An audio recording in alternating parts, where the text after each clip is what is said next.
안녕하세요. 저는 현재 봉사활동과 무료 급식소를 여는 작은 비영리 단체를 운영하는 40대 남성입니다. 제가 이렇게 사연을 보내게 된 것은 제 인생을 바꿔주신 저의 은인에게 이야기를 전하고 싶어서입니다. 지금은 단체를 운영하며 나라에서 표창도 받고 주변에서는 좋은 일 한다며 칭찬도 듣곤 하지만 이 모든 게 제가 잘나서 이룬 덕이 절대로 아닙니다. 저는 그냥 심부름꾼일 뿐이고 이 일을 계획하신 분은 다른 곳에 계시거든요.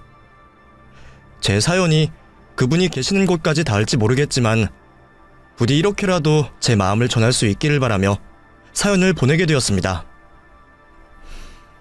남들에게 베풀며 살 수 있는 지금과 달리 예전에 저는 참 보잘것없고 초라한 인간이었습니다. 누구를 돕는다는 건 감히 말로도 할 수 없을 정도의 사정으로 오히려 제가 누군가에게 도움을 받는 처지였었죠. 기구한 제 사연을 조금이나마 설명하자면 저의 어릴 적 이야기부터 시작을 해야겠습니다. 제 입으로 얘기하기는 창피하고 씁쓸하지만 사실 저는 저를 낳아주신 부모님이 누구인지도 모르는 처지였습니다. 기억도 없는 어린 시절 어느 고아원 앞에 버려져 있었다더라고요. 버려졌을 당시 3살 정도로 보였다고 했으니 몇 년간 불린 이름이라도 있었을 텐데 저는 그마저도 없던 무명의 고아였습니다. 저를 낳아주신 부모님이 무슨 사정으로 저를 이름도 없이 버리고 가셨는지 나를 거두지 못할 사정이 뭐였는지는 모르겠지만 당시 소아마비를 앓았던 제 사정을 생각해보면 아마 병든 내가 더 이상 필요가 없지 않았을까 싶은 생각밖에 없습니다.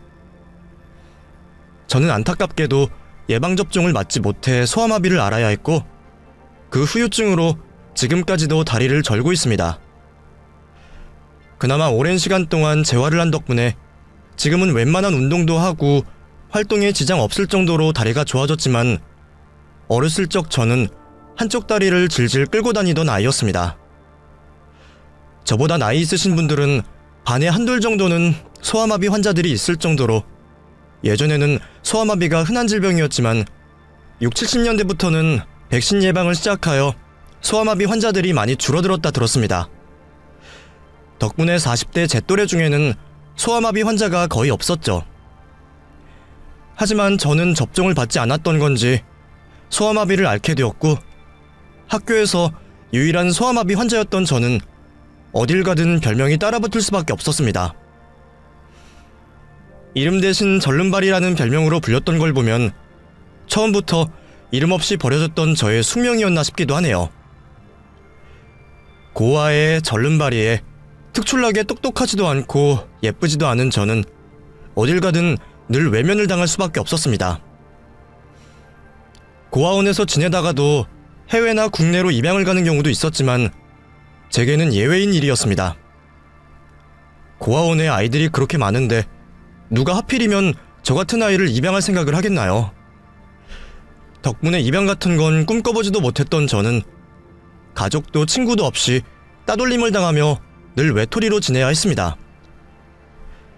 세상은 고아인 저를 무시했고 순수할 거라 생각하는 어린아이들 역시 절름발이와는 친구가 되어주지 않았죠.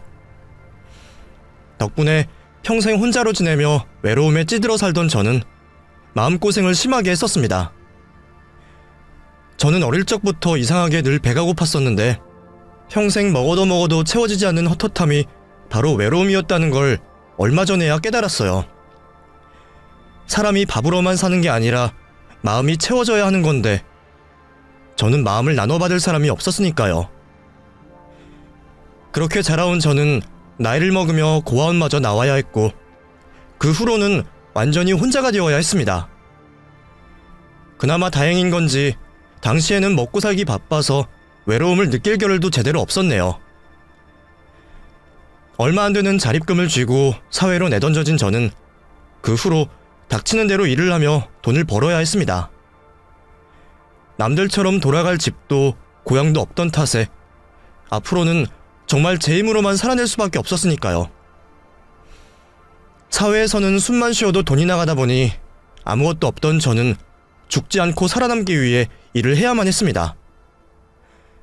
어린 나이에 남모를 고생을 하며 어려움도 많았지만 저는 차라리 일을 하는 게 낫다 싶었어요. 그나마 일을 할 때는 다른 사람들과 북적거리며 같이 있으니 그때만큼은 제가 아직 살아있다는 걸 느낄 수 있었거든요. 아마 많은 분들은 그 공허함을 잘 모르실 거라 생각합니다. 원래 사람을 뜻하는 한자가 두 명이 서로 기대어 있는 모습이라고 하잖아요. 그것만 봐도 사람이란 누군가와 함께 있어야 하는 존재인데 사람이 너무 오래 혼자 있다 보면 가끔 내가 살아있는지 죽었는지 스스로 분간이 안 갈 때가 있습니다. 아무도 말 걸어주는 사람도 없고 제 안부를 물어줄 사람도 없다 보니 존재가 희미해질 수밖에 없거든요. 가끔씩 그런 기분을 느낄 때면 정말 견딜 수 없이 쓸쓸해지곤 했는데 그나마 나가서 일을 하다 보면 내가 살아있다는 걸 느끼곤 했던 것 같습니다. 어쩌면 그래서 더더욱 쉬지 않고 일을 했는지도 모르겠습니다. 어차피 가족 하나 없는 저한테 휴일이나 휴가는 별 의미 없는 일정이었으니까요. 남들은 아무리 바쁘게 살아도 명절만큼은 챙기지만 저는 오히려 명절날 일을 하고 싶어 하던 사람이었습니다. 남들은 꺼려하는 날이다 보니 수당을 더 챙겨받을 수도 있었지만 어차피 갈 곳도 없는데 집에서 혼자 있느니 밖에서 돈이라도 버는 게 좋았거든요. 가끔 운이 좋으면 회사에서 챙겨주는 명절 음식을 먹을 수도 있고 말이죠. 말하다 보니 괜히 불쌍하게 느껴지기는 하지만 그래도 그 덕에 돈을 모을 수는 있었습니다. 저 혼자 먹고 사는 인생이다 보니 어디 돈 쓸 일 없이 버는 대로 모을 수 있었거든요. 그래서 저는 얼마 안 되는 월급을 차곡차곡 쌓아갔습니다. 그렇다고 제가 뭐 대단한 목표가 있어서 돈을 모았던 건 아니었습니다. 그때 당시에는 제가 남들처럼 결혼하거나 아니면 장사라도 해봐야겠다 그런 꿈도 없었기 때문에 제가 대단하게 바라는 건 없었어요. 그냥 적당히 깔끔한 집 하나 얻고 싶다는 꿈이 있었죠. 그것도 집을 사겠다는 생각은 아니었고 괜찮은 전셋집 하나 얻는 게 유일한 목표였습니다. 매일 좁고 곰팡내 나는 월세집을 전전해야 하는 게 지겨웠거든요. 그래서 저는 작은 아파트 전세라도 얻어볼 생각으로 열심히 저축을 했었습니다. 그리고 30 전에 드디어 전셋집을 얻을 수 있었습니다. 대출 같은 것도 모르고 빚 같은 건 지기 싫어하는 성격이라 오로지 제 저축으로만 마련한 전세 자금이었습니다. 딱 1억이 들어있는 통장을 보니 얼마나 뿌듯했는지 당시에 저는 그 돈으로 제가 세상을 가진 것만 같았습니다. 거의 10년이 걸려 모았던 돈이었기에 더 감개무량했던 것 같았어요. 저는 그 돈으로 예산에 맞는 아파트 전세를 구할 수 있었습니다. 오래된 9옥에 16평짜리 작은 집이었지만 난생 처음 아파트에 살아보게 된 것이 행복했습니다. 저는 그런 기쁜 소식을 저의 유일무이한 친구에게 알렸습니다. 야, 나 곧 아파트 들어간다. 이제 10년 만에야 내 꿈을 이루게 된 거야. 뭐? 진짜? 너 정말 집 구했어? 뭐 아직 내 집은 아니고 전세지만 언젠가는 살 수 있겠지. 좀 더 모으면 나 하나 살 집 구할 거야. 그 전까지는 전세라도 만족하려고. 야, 진짜 축하한다. 자식, 너 아파트 살아보는 게 평생 꿈이었잖아. 이사가면 집들이는 꼭 해라. 당연하지. 어차피 부를 놈은 너밖에 없지만 내가 너 초대할게. 휴지 사들고 놀러와. 늘 외로웠던 저였지만 그래도 가끔 소주잔 부딪힐 친구 하나 정도는 있었습니다. 그 친구는 학창시절 알고 지낸 오래된 친구는 아니었지만 한창 힘들게 노가다를 뜰 때 만났던 사회 친구였습니다. 둘 다 어린 나이에 고생하며 만나서 그런지 만난 지 얼마 되지 않아서부터 오래 알고 지낸 친구처럼 가까워졌었죠. 그 친구도 홀어머니 모시고 살며 사정이 여의치 않았던 탓에 서로 먹고 살기 바빠서 자주 보지는 못했지만 무슨 일이 있거나 축하할 일이 있을 때면 늘 서로를 만나 회포를 풀곤 했습니다. 가끔씩 그 친구를 만나 술 한잔씩 하는 게 제게 유일한 낙이자 행복이었어요. 그래서 그날도 기쁜 소식을 전하려 친구를 만났었죠. 친구는 늘 그렇듯 제 일을 자기 일처럼 기뻐하며 저를 축하해 주었고 저는 친구의 축하를 받으며 하루빨리 입주날이 되기를 기다렸습니다. 급한 마음에 입주 날이 한참 남은 집을 계약한 탓에 입주하기까지 아직 몇 달이나 남아있었지만 몇 달만 참으면 이 지긋지긋한 반지하를 벗어나서 아파트로 들어간다는 생각에 저는 설레어서 잠이 오지 않을 정도였습니다. 그렇게 제가 미처 누려보지 못한 행복을 기대하며 지내고 있을 때 친구에게서 연락이 왔습니다. 누가 들어도 다 죽어가는 목소리로 만나자고 하는 친구의 전화에 저는 친구에게 무슨 일이 있음을 예상할 수밖에 없었죠. 얼마 전에 봐놓고 그새 또 보자 그래서 놀랐다 야. 너 정말 무슨 일 있냐? 뭔데 그래? 무슨 일인지 말이나 해봐. 걱정되어 묻는 저의 물음에도 한참 동안이나 말을 하지 못하고 연거푸 술만 들이키던 친구는 혼자서 소주 한 병을 다 비운 뒤에야 어렵게 이야기를 꺼냈습니다. 현범아, 나 정말 염치 없고 내가 이러면 안 되는 거 아는데 나 너한테 부탁 좀 해도 되냐? 그거야 당연하지. 우리 사이에 뭘 그런 게 염치가 없고 그러냐?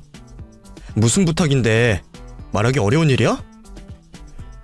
내가 진짜 네 사정도 다 알고 그런데 내가 너 말고 어디 도움 구할 데가 없어서 그래.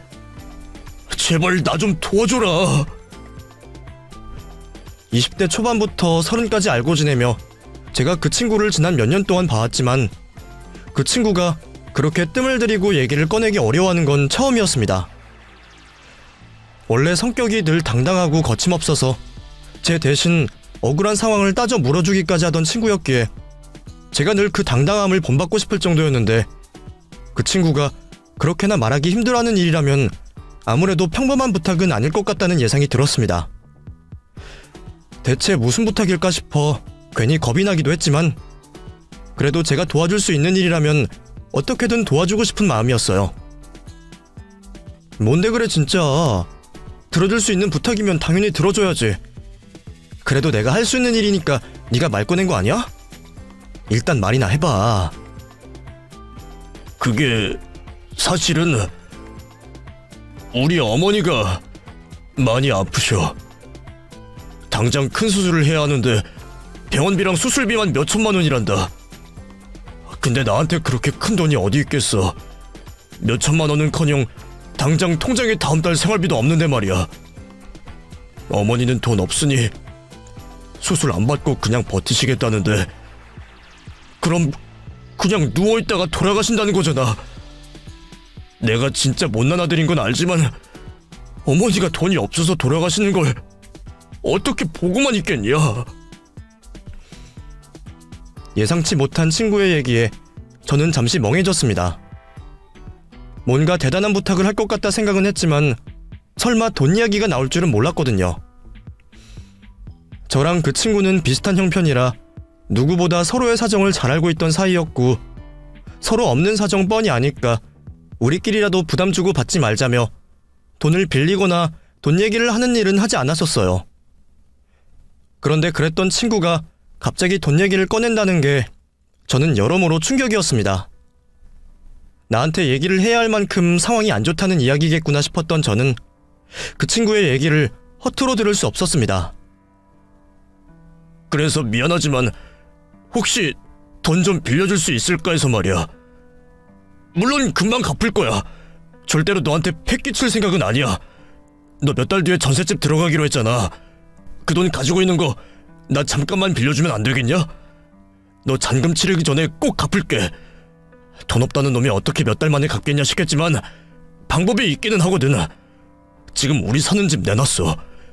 유일한 재산인데 집 빼고 월세집이라도 얻을 생각이야. 지금 사겠다는 사람이 있는데 당장은 못 주고 2달 뒤에 줄 수 있대. 근데 그 2달 기다리다가는 우리 엄마 수술 못 받고 죽을지도 몰라. 친구는 살던 집을 처분해서라도 돈을 갚아주겠다며 몇 달만 돈을 빌려달라 부탁을 했습니다.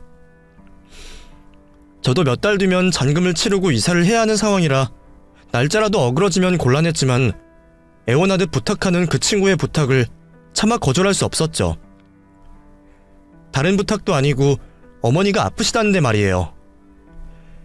돈보다는 사람이 우선이라 생각했던 저는 흔쾌히 그 친구의 부탁을 들어주기로 했습니다.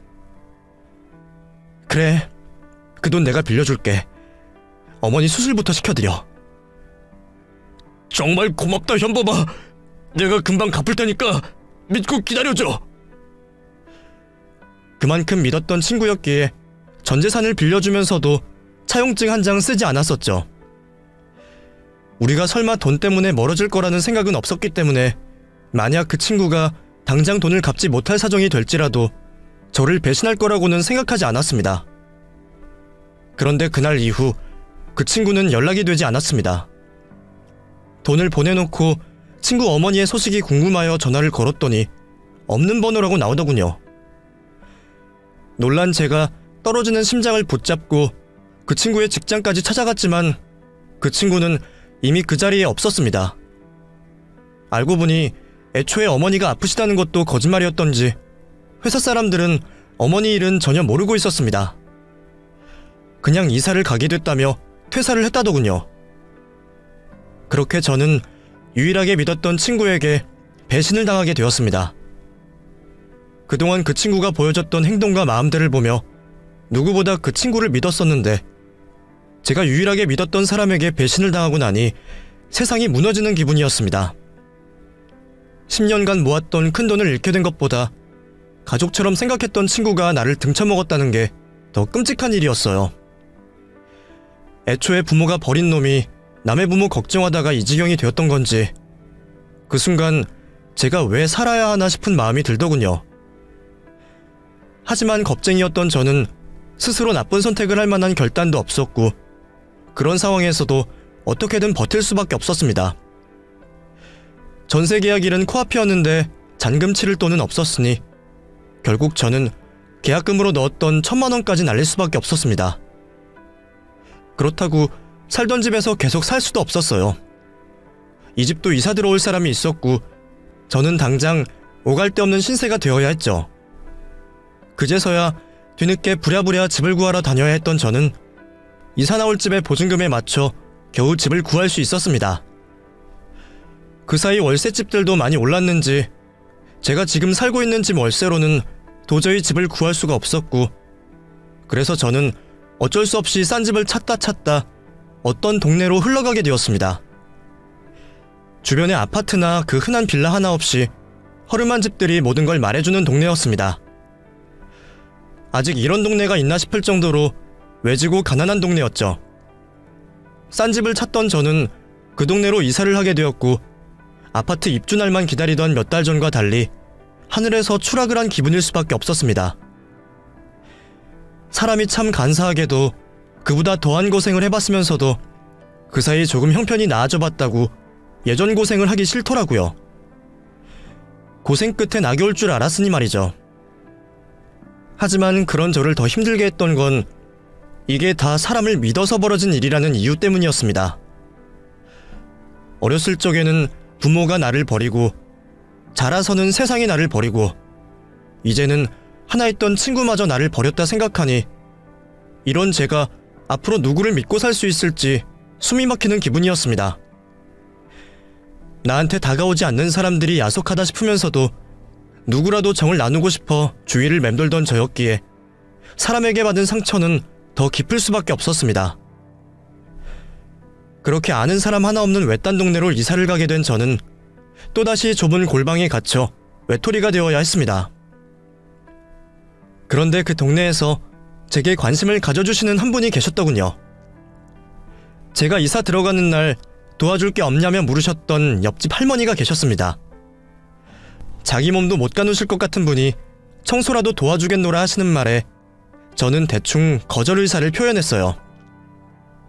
이사 오는 거예요? 그 집에 오랫동안 사람이 안 살았는데 집 상태가 괜찮으려나 모르겠네. 보니까 급하게 이사 오는 것 같은데 내가 청소라도 같이 도와줄까? 예? 할머님이요? 됐어요. 그냥 제가 알아서 할게요. 평소였다면 괜찮지만 신경 써주셔서 감사하다 인사 정도는 했을 텐데 그때는 가뜩이나 배신당해 날이 서있던 탓에 그런 관심도 전부 귀찮고 짜증스럽게만 느껴졌었습니다. 짜증스러운 저의 반응에 옆집 할머니는 저를 물끄러미 보시다가 다시 집 안으로 들어가셨고, 저는 기분이 상하셨을 그 할머님과 다시 얘기를 나눌 날이 없을 거라 생각했습니다. 그때는 누구를 알고 지낼 생각도 없었으니까요. 다행히 이사는 무사히 마쳤지만 전 재산을 도둑맞은 여파는 꽤 오래 갈 수밖에 없었습니다. 속에 천불이 날 것처럼 부글거리는 탓에 제대로 일을 나갈 수도 없었어요. 일도 손에 잡히지 않고 밥도 넘어가지 않으니 어쩔 수 없이 저는 회사에 사정을 말하고 그동안 쓰지 않던 휴가를 몰아쓰게 되었습니다. 그리고 집안에서 두문불출하고 있었죠. 속이 답답해서 그런지 소화도 안 되는 것 같고 입맛은 당연히 없어서 밥도 제대로 안 챙기고 멍하니 시간을 보내고 있었습니다.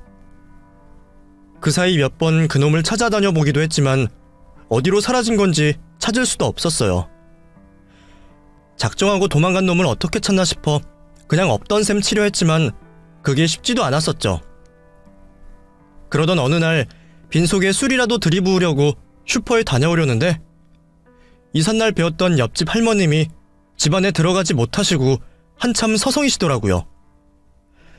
무슨 일이 있으면 말이라도 거시려나 했는데 저를 보고도 아무 말씀이 없으시길래 저는 그냥 슈퍼를 다녀왔죠. 그러는 사이에도 할머님은 여전히 대문 앞에 서 계셨습니다. 분명 곤란한 일이 있으신 것 같았지만 내가 뭔 상관이냐 싶어 무시하고 집에 들어가려고 했는데 추운 날씨 때문에 할머니를 무시하지 못하겠는 겁니다.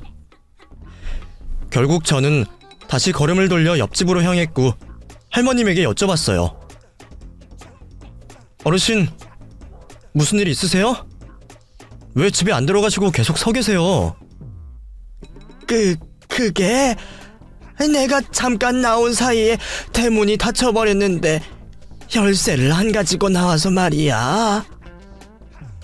집에 아무도 없어요? 식구들은 언제 오시는데요? 나 혼자 살아. 올 사람 아무도 없어. 열쇠가 없으면 식구들 올 때까지 기다리셔라 퉁명스럽게 말하려던 저는 혼자 사신다는 할머니의 말에 결국 남의 집 대문을 넘어갈 수밖에 없었습니다. 아이, 고마워. 덕분에 살았네. 다음부터는 잠깐 나오실 때라도 열쇠 꼭 챙기세요. 혼자 사시면 더 조심하셔야죠. 그래야지. 고마워, 총각. 혹시 밥 안 먹었으면 밥이라도 먹고 갈래? 이제 곧 저녁이잖아. 됐어요. 할머니 많이 드세요. 그러지 말고 밥 먹고 가. 내가 열쇠값 대신 치르고 싶어서 그래. 그러다 저는 얼떨결에 잘 알지도 못하는 옆집 할머니 집에서 밥을 얻어먹게 되었습니다. 술 사러 나왔다가 이래도 되나 싶었지만 제 소매를 잡아끄는 할머니의 눈빛을 차마 거절할 수 없었어요. 그러고 보니 밥을 제대로 먹은 게 얼마나 지났나 기억도 나지 않던 탓에 저도 오랜만에 한 끼를 때워야겠다 싶었습니다. 그렇게 옆집으로 들어간 저는 할머니 집에서 저녁상을 받았습니다. 식탁을 보니 먹다 남은 누룽지가 있는 게 보이던데 저한테 해주신다고 급하게 새밥을 지으시더라고요. 그리고는 찬장 깊숙이서 꽁치도 하나 꺼내서 찌개를 끓이시고 뚝딱 한 상을 차려주셨습니다. 아마 혼자셨다면 할머님도 다 식은 누룽지를 드셨겠다 싶었죠. 저 때문에 일부러 새밥까지 지으신 할머님의 마음이 감사했던 저는 차려주신 밥상을 감사히 먹었습니다. 밥 더 있으니까 먹고 더 먹어. 한창 튼튼할 나이에 너무 말랐는데 밥은 잘 챙겨 먹고 사는 거야? 그냥 뭐 대충 먹죠. 혼자 사니까. 혼자 산다고 대충 먹으면 안 돼. 한국 사람들은 밥심으로 사는 건데.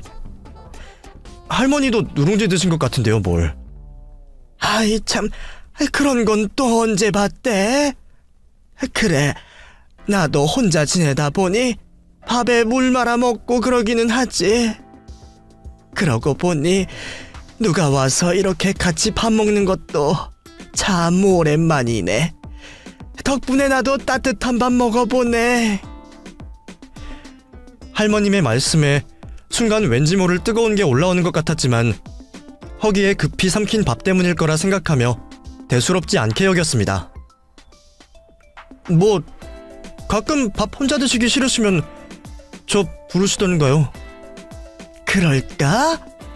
나야 젊은 사람이 같이 밥 먹어주면 좋지. 그래, 자네도 자주 와서 밥 얻어먹고 가. 젊은 남자가 혼자 살면서 제대로 밥이나 해먹겠어? 내가 밥 챙겨줄게. 우리도 이제 이웃 사촌인데 잘 지내보자고.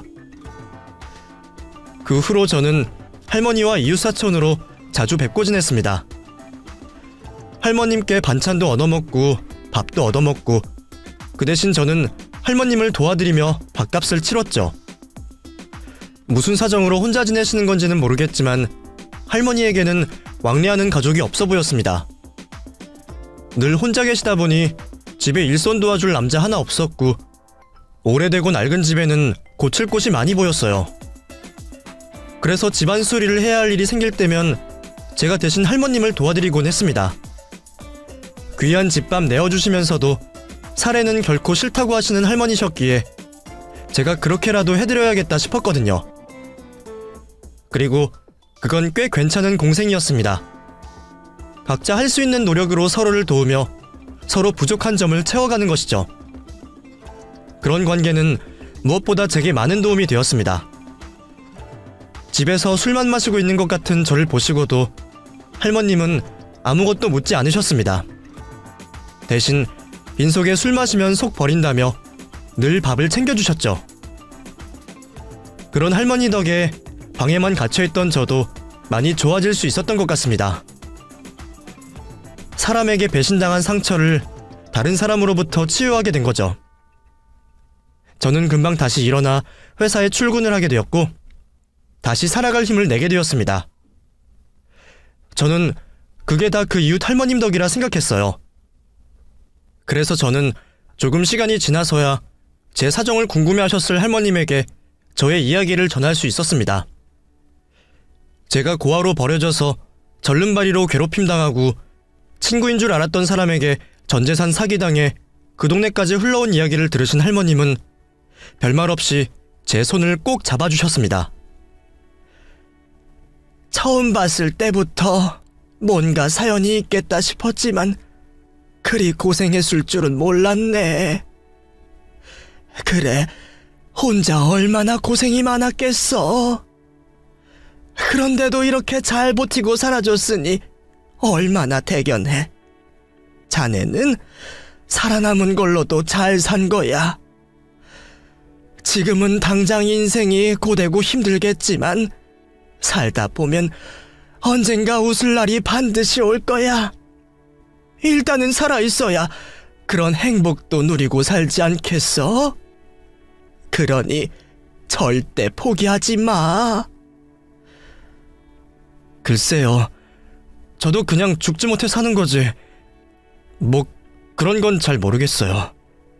아직 살아온 날이 30년이지만 여태껏 살면서 내가 행복해 본 적이 있나 싶네요. 뭐 가끔 웃을 일은 있었어도 그게 행복한 줄은 모르겠어요. 남들은 매일 웃고 살던데 저는 그런 날이 손에 꼽을 날이거든요. 사람들은 보통 기쁜 일이 있거나 생일날 행복하다 그러던데 버려진 탓에 생일도 잘 모르니까 매년 생일이라 그래도 와닿지도 않고요. 그냥 죽는다는 게 무서워서 못 죽는 거지 딱히 제 삶에 미련이나 기대도 없어요. 지금 같아서는 제발 더 이상 남들한테 상처받지 않고 현상 유지라도 했으면 좋겠네요. 젊은 사람이 그런 생각하면 쓰나? 행복한 일이 있어서 웃는 게 아니라 행복하려고 웃는 거지. 작은 것 하나하나 감사하며 살다 보면 매일이 행복한 날이 올 거야. 자네도 말은 그렇게 하지만 해보고 싶다거나 이루고 싶은 것 하나쯤은 있을 거 아니야. 꼭 현실성이 없다고 해도 말이야. 꿈 같은 건 없어? 사실 꿈 같은 거 이루지도 못할 텐데 꿔서 뭐 하나 싶어서 깊게 생각해 본 적이 없어요. 예전에는 저 같은 사람들 도와주면서 살고 싶다 뭐 그런 생각을 하기는 했었어요. 내가 외로워서 그런지 도와주고 도움받고 그러고 싶더라고요. 근데 제 주제에 남을 돕기는커녕 패는 안 끼치면 다행이죠. 할머님과 저는 속에 있던 얘기들을 자주 나누곤 했습니다. 서로 찾아올 사람도 없고 만날 사람도 없는 신세이다 보니 서로에게 의지가 많이 되었던 것 같습니다. 저도 평생 생일 한번 제대로 챙겨본 적 없고 명절날에도 늘 혼자였는데 할머님도 저와 다를 것 없는 사정이셨거든요. 그 동네 몇 년 살면서 저는 할머니에게 가족이 찾아오는 걸 본 적이 없었습니다. 정이 많으신 분이라 동네 분들과 잘 지내시기는 하시지만 이상하게도 자식이나 가족은 만나지 않으시는 듯 했죠. 가족이 없으신 건지 있는데도 못 만나시는지는 모르겠지만 저는 그런 할머님의 처지가 저와 비슷하다 싶었습니다. 그래서인지 저는 혼자 계시는 할머님을 언젠가부터 자꾸 신경을 쓰게 되었습니다. 어버이날이나 생신이나 특별한 날이 있으면 할머님이 오늘도 혼자 계실까 싶어 일부러 옆집 대문을 두드리곤 했었어요. 괜히 쑥스러워서 별말은 못하고 배고프다고 밥이나 차려달라 말하는 게 전부였지만 할머님은 늘 그런 저를 반겨주셨습니다. 진짜 자식도 아닌데 어버이날 축하한다 하기도 이상해서 그런 날마다 저는 말없이 케이크나 떡 같은 간식거리들을 들고 갔는데 어쩌면 할머님도 그런 것을 보며 제 마음을 헤아리셨는지도 모르겠습니다. 그게 좋으셨던 건지 아니면 받은 만큼 돌려주고 싶으셔서 그러신 건진 몰라도 할머니는 제 생일을 챙겨주시기 시작하셨습니다. 진짜 태어난 날도 아니고 버려진 날을 생일로 치는 제게는 생일이 기쁜 날도 아니었고 제대로 축하받아본 적도 없지만 그래도 무슨 날이라고 미역국 끓여진 생일상을 받는 건 나쁘지 않은 기분이었어요. 생일이라는 날이 제게는 의미 없는 날이었을지 몰라도 그런 저를 챙겨주시려는 할머님의 마음만은 참 감사하고 기쁜 일이었습니다. 그래서 저는 언젠가부터 제 생일이 기다려지기 시작했습니다. 그런 걸 보면 제가 그 동네에 이사가고 할머님을 만나고 많이 달라졌다 싶었습니다. 30여 년 살면서 늘 스스로 우울을 끌어안고 살았던 저였는데 그런 제가 할머님을 만나면서 자주 웃기도 하고 누군가와 행복을 나누며 다시 인생에 기대를 걸어보기 시작했으니까요. 아마 그때 제가 할머님을 만나지 않았더라면 저는 삶의 희망을 잃고 정말 나쁜 선택을 했을지도 모릅니다. 고하니까 찾는 사람도 없고 살아야 할 이유도 없다면 너무 지치고 유독 힘든 어느 날 더 이상 힘든 생을 살기 싫어 인생을 저버리지 않았을까 말이에요. 당시에는 할머님 덕분에 제가 살아간다는 걸 잘 몰랐지만 다시 생각해보면 지금 제가 살아있는 것도 전부 할머님 덕분이었습니다. 아무리 여유가 있고 외롭다고 한들 남한테 밥상 차려주고 관심을 쏟는 게 쉽지는 않을 텐데 말이죠. 그래서 저는 받은 만큼 할머님에게 관심을 가질 수밖에 없었습니다. 그 나이에 왜 자식도 없이 혼자 지내시는지 궁금하기도 했었죠.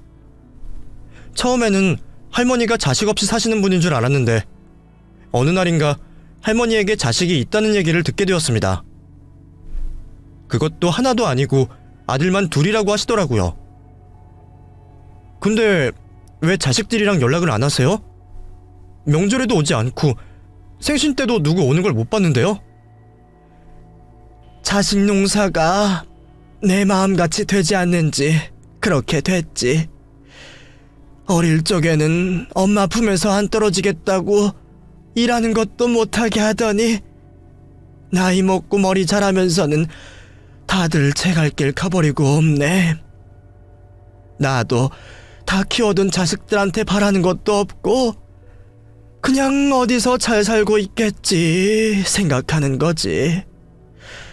자식들 안 보고 산 지도 벌써 수십 년이야. 그 사이 결혼도 하고 자식도 낳았다는 건 들었는데 오질 않으니 나는 한 번 본 적도 없지. 뭐 부모들만 자식을 버리는 게 아니지 않겠어? 자식들도 부모를 버릴 수 있는 거지.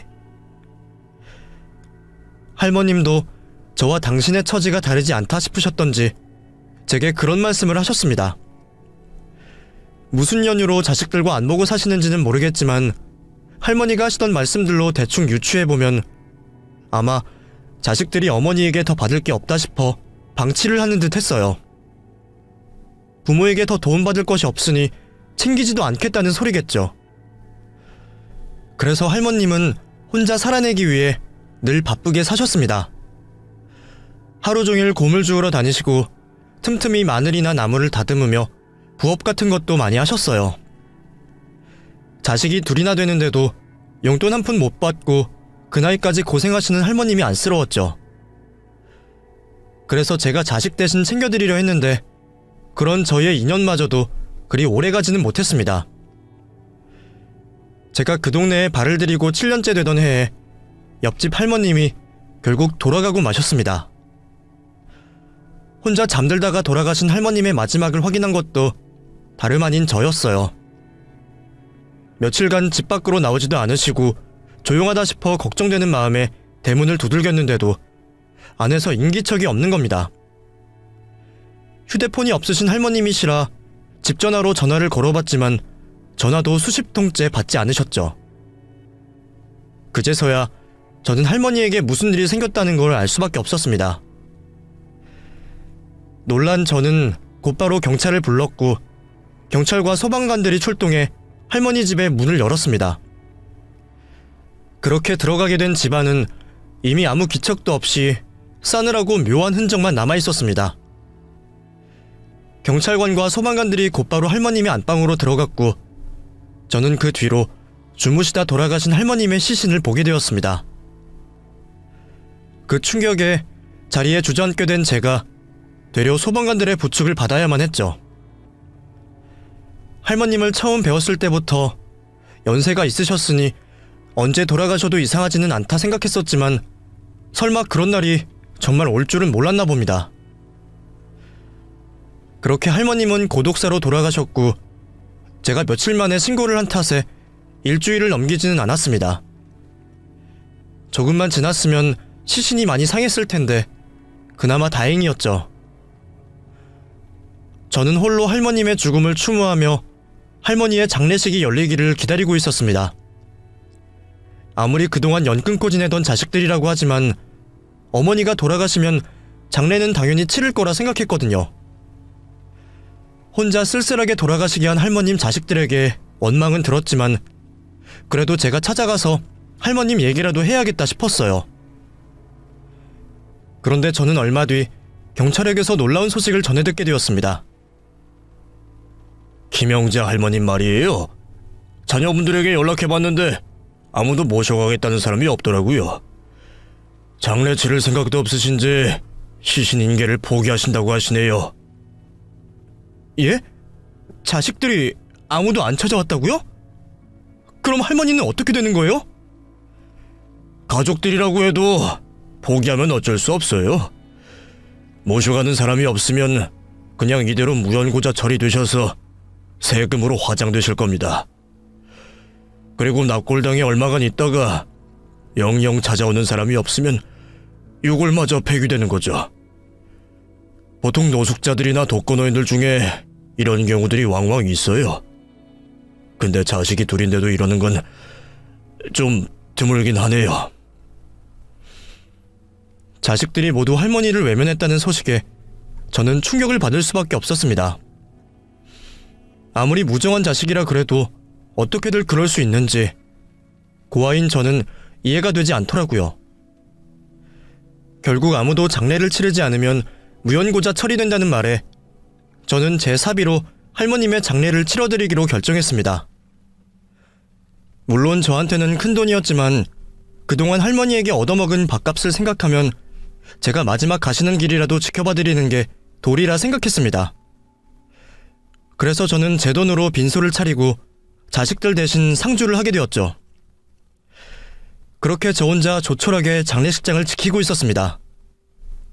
맞을 사람 하나 없는 장례식장이 어찌나 쓸쓸하던지 지나가던 사람들이 비어있는 빈소인 줄 알고 힐끔거릴 정도였어요. 돈이 없어서 일손 도울 사람은 차마 못 불렀는데 안 부르길 차라리 다행이었다 싶었죠. 찾는 자식 하나 없이 쓸쓸하게 사시는 줄은 진작 알았지만 주변에 사람이 이렇게나 없으실 줄은 몰랐습니다. 제가 할머니가 들고 다니시던 전화번호부에 적혀있던 모든 연락처로 장례 문자를 보냈는데도 주변에서 가까이 지내시던 몇몇 할머님들 빼고는 찾아오는 사람이 없었어요. 그런데 그때 할머님을 찾아온 손님으로 보기에는 영 어울리지 않는 정갈한 양복 차림의 중년 남성이 빈소를 찾았습니다. 처음에는 제가 보지 못했던 자식분이신가 싶었지만 개인적인 친분보다는 격식을 차리는 느낌에 그건 아닌 것 같다 싶었어요. 그래도 할머니 마지막 가는 길 한 분이라도 더 찾아와 주신 것에 감사했던 저는 그분이 누구시던 간에 상주로서 감사히 맞아드렸습니다.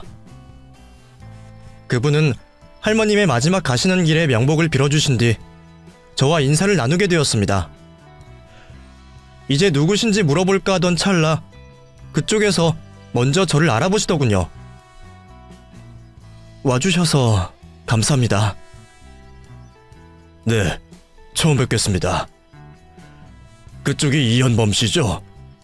드릴 말씀이 있으니 저 좀 따로 보시죠.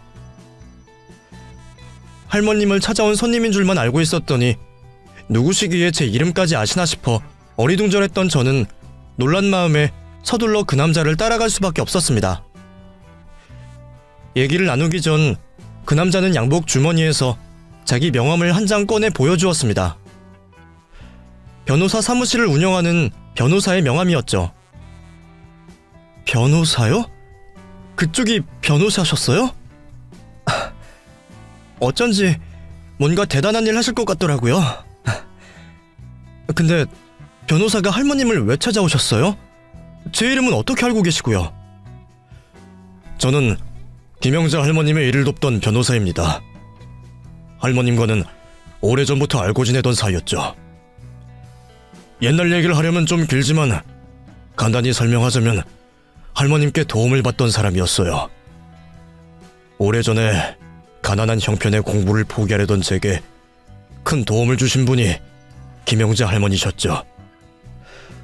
할머니 덕분에 저는 공부를 포기하지 않았고 덕분에 이렇게 변호사가 될 수 있었습니다. 근데 할머님이 뭘 어떻게 도와주신 거예요? 뭐 저한테처럼 밥이라도 챙겨주셨나요? 사실은 제가 할머님한테 장학금을 받았습니다. 돈이 없어서 꿈을 포기하려고 했던 제가 할머님 덕분에 학업을 포기하지 않았죠. 할머니께서 변호사님에게 장학금을 주셨다는 소리가 제게는 쉽게 이해되지 않았습니다. 할머니와 대화하면서 알기로는 옛날이나 나중이나 평생 아끼고만 사시면서 여유 있어 본 적은 없으신 것 같던데 매일 폐지 주우시며 근근히 살아가시던 분이 무슨 돈이 있어서 자식도 아닌 남에게 그런 큰 돈을 해주실 수 있었을까 싶었거든요. 할머니 사정을 모르지 않던 제가 믿을 수 없다는 표정으로 변호사님을 쳐다보자 변호사님도 제 생각을 읽으셨는지 제가 이해할 수 있도록 여태껏 제가 모르고 있던 할머님의 숨겨진 사정을 알려주셨습니다. 무슨 생각이신지 저도 압니다. 평생 가난하게 사셨을 뿐이 무슨 돈이 있어서 남의 학비를 대주셨나 싶으시겠죠? 사실 저도 처음에 할머님을 배웠을 때는 그렇게 생각했었어요. 겉보기에도 허름한 차림에 돈 한 푼 없어 보이시는 분이 나랑 뭐 다를 게 있는지 제 걱정을 해주시나 했거든요. 근데 그런 분이 저를 위해서 선뜻 큰 돈을 내어주시더라고요. 그렇다고 할머님이 타고난 부자라거나 복권에 당첨된 것도 아니지만 할머님은 늘 남을 도울 준비가 되신 분이셨어요. 온갖 고생하며 열심히 버는 돈을 저축해뒀다가 꼭 필요한 사람들에게 쓰시는 거죠. 그런 사정이 있었군요. 저는 전혀 몰랐어요. 자식들도 받을 것 없다고 연 끊고 사시기에 형편이 어려우신 줄만 알았거든요. 맨날 돈 아끼신다고 가스도 안 쓰시고 옷 한 벌 안 사시던 분이라 젊었을 때도 고생만 많았다고 들었지 할머니가 누굴 도와주셨다는 건 처음 들어봐요. 늘 당신한테는 인색하게 아끼시고 그런 돈들을 차곡차곡 모아 남들을 돕고 사시는 거죠. 그래서 할머님이 자식들도 그렇게 키우고 싶어 하셨지만 마음대로 되지는 않으셨던 모양이에요. 매번 부모한테 손 벌려서 돈이나 받아가면서 속을 썩이던 모양이더라고요. 자기 부모를 버렸을 때부터 알아봤지만 할머니 자식들은 남보다 못한 인간들이었습니다. 사고치고 다니면서 부모한테 받아갈 것만 받아가고 그런 부모가 늙고 돈도 없어지니 방치하듯 내버린 거였죠. 근데 사실 김영재 할머님이 평생 가난하게 사신 분이라 남들은 그분이 돈이 없는 줄 알지만 생각보다 꽤 알부자셨어요. 굳은 일 하면서 모은 돈으로 지방에 땅을 사셨는데 그게 개발이 되면서 이득을 보셨죠. 할머님이 알고 보니 알부자였다는 사실에 놀라기도 잠시 변호사는 제게 서류를 보여주며 더 놀랄만한 이야기를 전했습니다. 할머님은 자식들에게 재산을 물려줄 생각이 없으셨습니다. 대신 그 유산을 사회에 환원하고 싶어 하셨어요. 그러다가 돌아가시기 1년 전쯤 저를 찾아와서 부탁을 하시더라고요. 당신 친구분이 남을 돕고 싶어 하시는데 혹시 할머님 재산으로 재단 같은 걸 만들 수 있냐고 말이죠. 그래서 그때부터 제가 할머님을 도와서 재단을 준비했고 할머님의 전 재산을 미리 처분해서 재단을 만들었습니다. 할머님이 살고 계시던 집도 이미 처분하고 월세로 돌려져 있어서 아마 자식들은 할머님한테 다른 재산이 있었는 줄 모를 겁니다. 이건 저와 현범 씨만 아는 사실이죠. 그렇군요. 근데 그 얘기를 왜 저한테 해주시는 거죠? 바로 현범 씨가 그 재단의 주인이 되실 거니까요. 할머님이 제게 조건부로 부탁을 하셨습니다. 당신 장례를 치르는 사람에게 재단을 양도해달라고 말이에요. 자식들에게는 진작부터 기대가 없으셨던 것 같은데 아마 현범 씨가 이렇게 하실 줄 할머님도 아셨던 것 같습니다. 그래서 미리 저한테 현범 씨에 대해서도 말씀해 주셨고 그게 오늘 제가 현범 씨를 찾아온 이유입니다. 현범 씨도 여유가 있으면 남들을 돕고 싶다고 하셨다고 들었습니다. 이제는 할머님이 여유를 주셨으니 그 꿈을 이뤄보시는 건 어떠시겠습니까? 그제서야 저는 오래전 할머니와 대화를 했던 일이 기억났습니다. 꿈도 목표도 없이 살던 제게 뭐라고 살고 싶냐 물으셨던 할머님에게 저는 저 같은 사람들을 돕고 싶다고 했었죠. 그런데 할머님이 그 말을 기억하셨던 건지 평생 안 쓰고 모아만 두셨던 전 재산을 털어 재단을 만들고 그 재단을 제게 남겨주셨네요. 그 사실을 알게 된 저는 너무 기적 같은 일이라 얼떨떨하고 믿기지 않았습니다. 그렇게 큰 선물을 받게 된 저는 끝까지 할머님을 잘 보내드리고 제 사비로 납골당에 안치까지 시켜드렸습니다. 그리고 그날 이후 저는 정말 제 꿈을 이루게 되었죠. 할머님에게 큰 선물을 받은 이상 이걸 갚아야겠다는 생각에 저는 할머님 뜻대로 단체를 운영하며 사람들을 돕기로 했습니다. 그렇게 지금까지 벌써 6년째 저는 할머님이 물려주신 재단에서 봉사를 하며 사람들을 돕고 있습니다. 그리고 얼마 전에는 좋은 인연까지 만날 수 있었어요. 같이 봉사를 다니던 마음씨 좋은 여성과 진지한 만남을 이어나가고 있거든요. 보잘것없던 제 인생이 이렇게 달라질 줄은 몰랐는데 덕분에 저는 지금 너무나 행복한 삶을 살고 있습니다. 그러니 여러분들도 늘 포기하지 마시고 선한 마음을 품으시기를 바랍니다. 감사합니다.